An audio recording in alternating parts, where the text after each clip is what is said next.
Hello and welcome, friends, to the very first episode of JoeShine's Let's Play Kerbal Space Program Career Mode.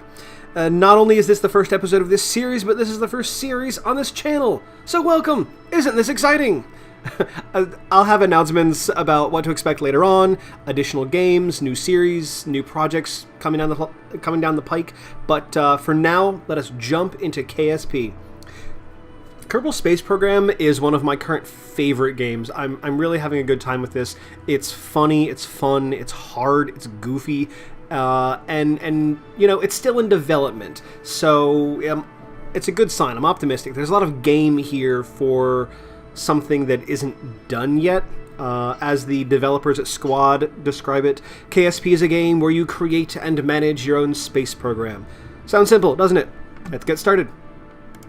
At the current build of the game, you have two options when you start a new game: the sandbox mode, where you have full access of all the bits and pieces to play with, and then career mode, where it simulates the natural development of a space program. You go out, you conduct science, you research new toys and new technologies, and building ever more impressive ships and accomplishing bigger feats. So that's what our path is going to be.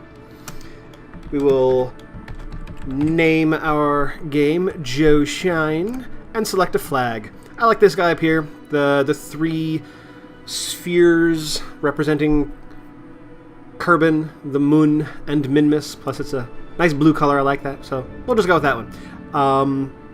I think there's actually a way you can add your own graphic files in there for your flags, but I like this guy, so we'll get started. When you start the game, it takes you to the Kerbal Space Center, shown here. I'll talk about each of these structures in detail later on, as we go to them, but for now, I'll just point out we've got the spaceplane hangar and runway, we have the launch pad, the tracking station, research and development, and the vehicle assembly building here in the center, the VAB, where we will be going shortly. For now, though, let us go over to the astronaut complex. Here you will see applicants eagerly waiting for their chance. Any astronauts who are currently available for a mission, you see the famous Bob, Bill, and the great hero Jebediah Kerman, easily identifiable in their fashionable orange jumpsuits. The list of any astronauts currently on assignment and where they are assigned, and then any Kerbals that you've accidentally killed in your quest for future glory. Quick aside, Jeb, Bill, and Bob apparently can't be killed, and I don't know if that's going to remain true in future builds of the game, but I feel like that breaks the narrative flow when you're going with a career mode with, consequences. If they die on a mission, if they just show up a little while later, apparently fine. So for us, little constraint we're going to put on ourselves on this Let's Play, we will not be using these guys ever. So we jump over to the applicants, and little green check marks show up of everyone who's available. All these guys are available. Our two traits, courage and stupidity, inform the facial expressions.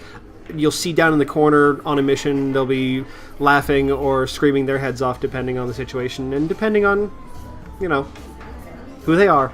For now, though, we'll just grab some names we like. No. I think instead we'll go with Lenlo Kerman. We will go with Burrid Kerman. Hudson, New Yorker, gotta go with Hudson Kerman. And sure, why not? Greggle. Lenlo, Burrid, Hudson, and Greggle will be our first generation of astronauts.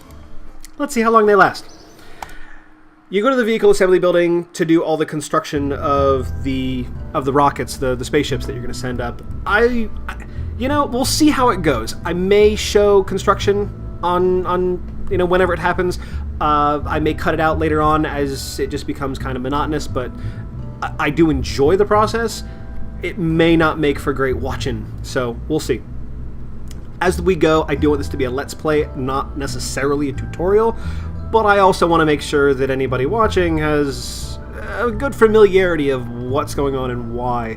So I will explain things for the first few episodes as we as we experience them. Our utility buttons over here on one side, the vehicle name in the center, and then over here are our construction tools. Your available parts are divided up by thematic category according to purpose. We have our pods, propulsion, control, structural, aerodynamic, utility, and science. At the moment, you click through and you see the cupboard is a little bare, but that's okay. We need to go out, earn some science, and learn new things. When you mouse over a part, it gives you some data, little flavor text, and some basic information. Right-clicking will give you more information. This is good for comparing, let's say, one engine versus another, one probe body versus another, that kind of thing. For this one, just so you see, we do have the Command Pod Mark 1 requires a minimum crew of 1 to function. We do need a pilot on this one. The pod does have a reaction wheel to generate torque and thus help control the ship as it flies. It does require an electric charge. This is important. If your missions last too long and you don't have a way to generate electricity, you will come to a point where you're simply floating and may or may not make it back. That's not going to be a problem for this first flight. We're going up, we're coming down, we're going to earn some science and just walk our crew through the basics, shake the cobwebs out, and make sure that everybody here at Kerbal Space Command knows what they're doing. So, click to select a part, and we'll move over to the propulsion tab. We have 3 bits, 1 engine, a solid fuel booster, and 1 fuel tank. I'm not going to worry about a solid fuel booster on this first flight, like I said, easy peasy, so we'll just grab a fuel tank. The green balls indicate connection points. As you get close, it'll snap together. Green means it's a viable connection.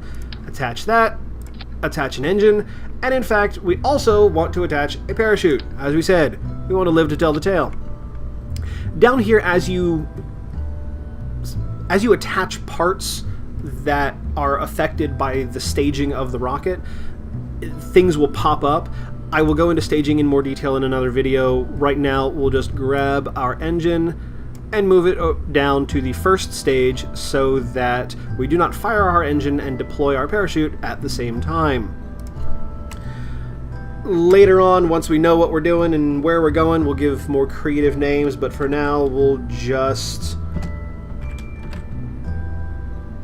give this a pretty generic... No, that's boring. We'll go Alpha. See, that's much cooler, right? Alright, over here to the crew tab. Do this last. The changes that you make to the crew assignments can be reset if you change something and then go back to modifying the ship, because they really want our orange jumpsuits to fly. But we're gonna bench Jeb, and I think Hudson Kerman is gonna be our first pilot. Go get him, Hudson. We will save our ship and jump out to the launch pad.